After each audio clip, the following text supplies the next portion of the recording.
1951ஆம் ஆண்டு மார்ச் 1ஆம் தேதி பீகார் மாநில தலைநகர் பாட்னாவில் உள்ள பக்தியாபூர் என்னும் ஊரில் பிறந்தவர் நிதிஷ்குமார். இவரது தந்தை கவிராஜ் ராம்லக்கன் சிங் சுதந்திர போராட்ட வீரர் ஆவார். பொறியியல் பட்டம் படித்த அவர் பீகார் மாநில மின்சார வாரியத்தில் அரசு பணியில் சேர்ந்தார். அவருடைய அரசியல் ஆர்வம் காரணமாக அரசு பணியிலிருந்து விலகி அரசியலில் ஈடுபட்டார். ஜெயபிரகாஷ் நாராயணின் இயக்கத்தில் பங்கு கொண்டு செயல்பட்ட பிறகு சத்யேந்திர நரேன் சின்ஹா தலைமையிலான ஜனதா கட்சியில் இணைந்தார். அதன் பிறகு அக்கட்சியிலிருந்து பிரிந்து வந்து சமதா கட்சியில் செயல்பட்டார். நிதிஷ்குமார் 1977, 1980ஆம் ஆண்டில் நடைபெற்ற சட்டமன்ற தேர்தல்களில் தோல்வியை தழுவினார். 1985ஆம் ஆண்டு சட்டமன்ற தேர்தலில் போட்டியிட்டு முதன்முறையாக வெற்றி பெற்றார். பின்னர் 1996ஆம் ஆண்டு நாடாளுமன்ற தேர்தலில் போட்டியிட்டு எம்பியானது மட்டுமன்றி ரயில்வே அமைச்சர் பதவியையும் பெற்றார். அதன் பிறகு 1998 முதல் 1999 வாஜ்பாய் தலைமையிலான பாஜக அரசியல் விவசாயத்துறை அமைச்சராகவும் இருந்தார். ஆகஸ்ட் 1999 அமைச்சர் பதவியை ராஜினாமா செய்தார்.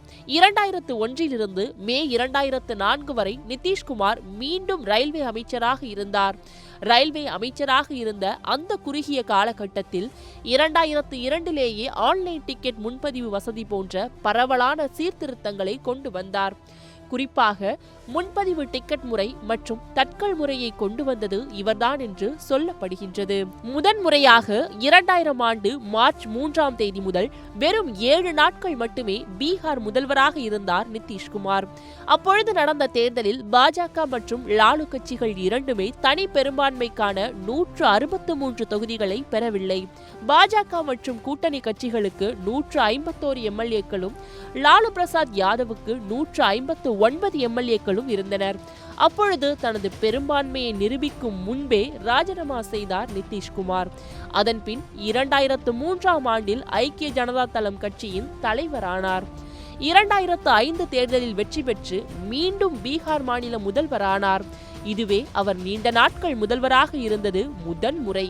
இதைத் தொடர்ந்து 2010ஆம் ஆண்டிலும் வெற்றி பெற்று முதல்வரானார். 2014 லோக்சபா தேர்தலில் அவரது கட்சி மோசமான தோல்வியை சந்தித்த நிலையில் நிதிஷ்குமார் தனது முதல்வர் பதவியை ராஜினாமா செய்தார். ஆனால் அடுத்த ஆண்டே மீண்டும் முதல்வரானார். கடந்த 20 ஆண்டுகளாக முதலமைச்சராக இருக்கும் அவர் ஒவ்வொரு தேர்தலிலும் முக்கியத்துவம் பெற்று வருகின்றார். பீகார் மாநில அரசியல் வரலாற்றில் நீண்டகால முதல்வரான சாதனையை வைத்துள்ளார். மேலும் எந்த கட்சியுடன் கூட்டணியாக இருந்தாலும் அந்த கூட்டணி வெற்றி பெறுவது அவரது அரசியல் வியூகத்தின் ஒரு பகுதியா அல்லது தற்செயலானதா என்ற கேள்விகளையும் எழுப்பப்பட்டு வருகின்றது. குறிப்பாக அவரது நிலையற்ற கூட்டணி முடிவுகள் அவரது செல்வாக்கை குறைத்துள்ளதாக அரசியல் விமர்சகர்கள் கருத்துக்களை முன்வைக்கின்றனர்.